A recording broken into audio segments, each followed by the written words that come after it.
There's a lot of strange things that have been happening with the video game industry in the West. Are there, though? Actually, when you think about it, are there, though? Anyway, games like Concord, 400-odd million dead in less than 2 weeks. High Guard, massive promotion at the Game Awards, pretty much dead, 2.5 weeks. X-Defiant, Ubisoft, dead, couldn't find an audience. And Square Enix, who are reporting serious losses in profit and really needing to change things around at the company, decided to do something different in terms of gameplay, but their new game, Killer In, I think you might as well just call it already dead.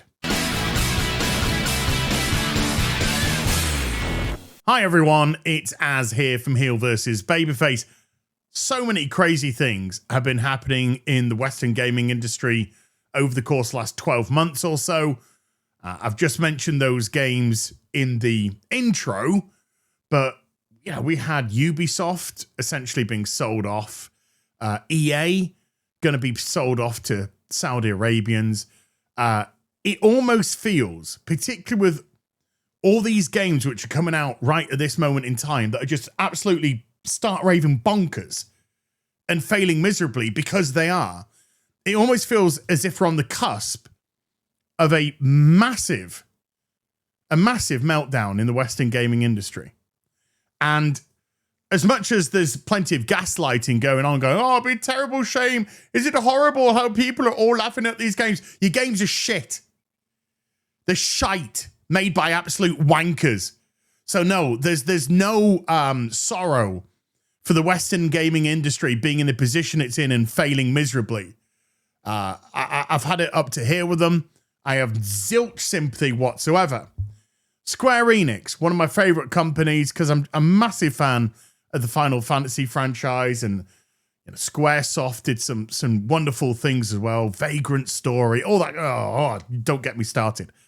But they're in deep shite because they try to pander to a Western audience with a lot of different types of games. Forspoken being one. Absolute drivel. The lot of it. Garbage writing. Terrible graphics. Well, they're back. They're working in concert with another development team, and they've just released a video game called Killer In. And whereas with High Guard, I just saw the trailer and noped out, I decided this afternoon, because I had some time, I decided to play it for your benefit. And so I'm going to literally break it down for you and tell you why this game is just done. It's just done already. Now, yes, graphics aren't the be-all and end-all, particularly when you got a nice little style going, but what on earth are these character designs that we're seeing here? They are absolutely terrible. To me, I would say these would fit in with the PlayStation 2, but I honestly don't know if that is an insult to the PlayStation 2. They are so uninspired, very drab, very boring, and I can't even tell if this looks like a man in a dress. They certainly didn't pay too much attention to making them look good. On top of that, their animations are awful. When a character is moving, running, jumping, grabbing, it's very poorly done. The game itself has a very bad design in the way that it does quite a bit of things, like going through windows, climbing ladders, traversing objects, etc. Now, I am getting a wee bit ahead of myself because what on earth is Killer In? What genre is it? Well, Killer In is a 24-person map, 12 players on each side.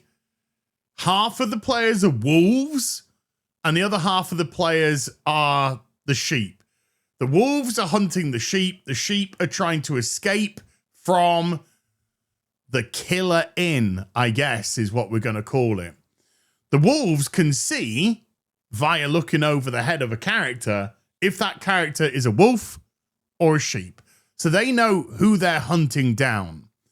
The sheep, however, they have to deduce who the wolves are. When a character is murdered, you can go to the body, you can find a clue.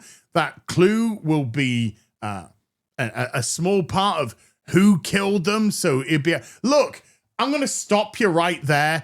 The design that they want this game to be is not the way that anyone plays it in the slightest.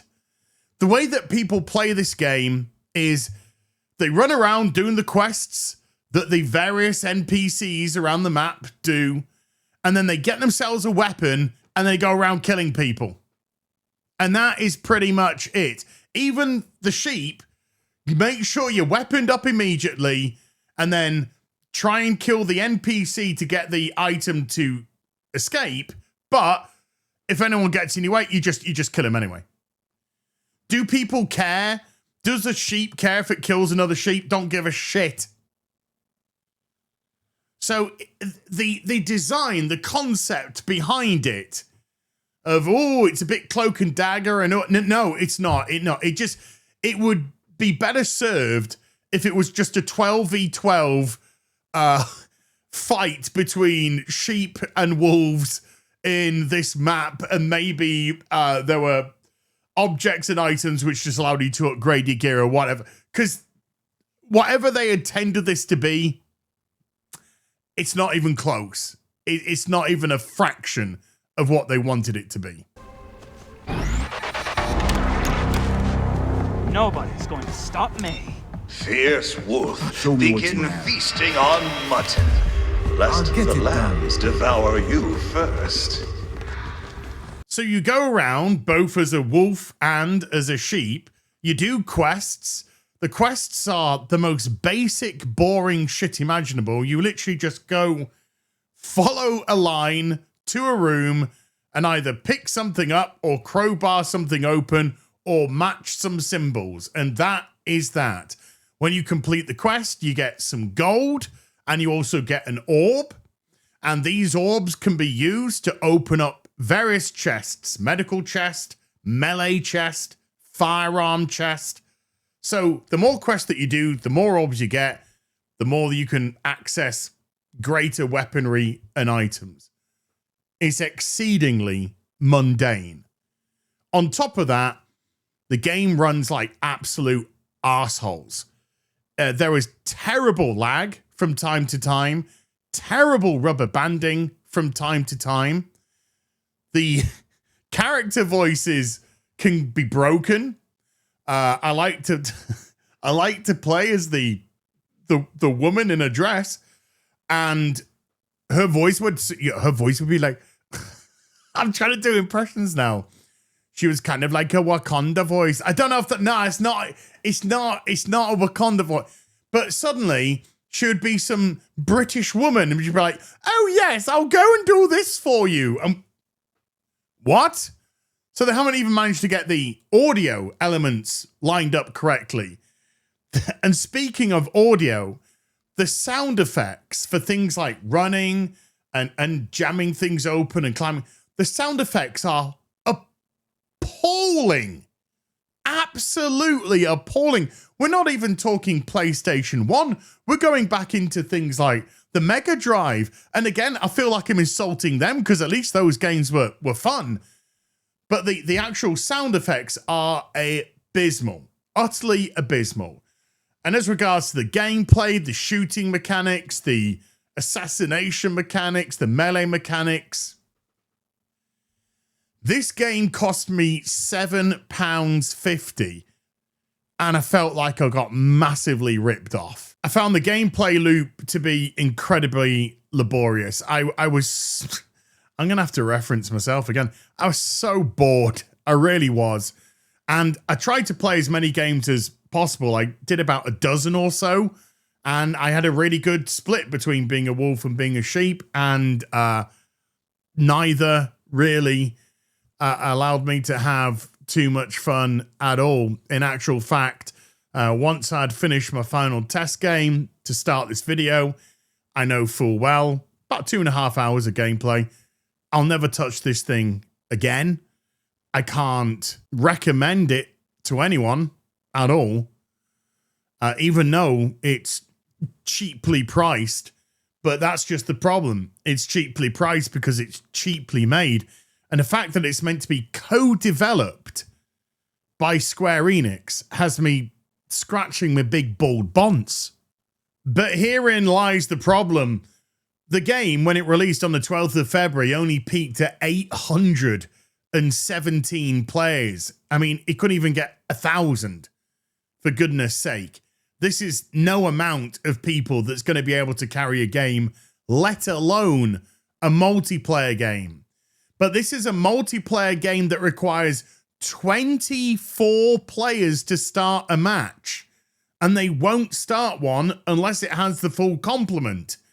And therefore, when you're matchmaking, you tend to find you're waiting 1.5, 2 minutes, 3 minutes until a game actually pops.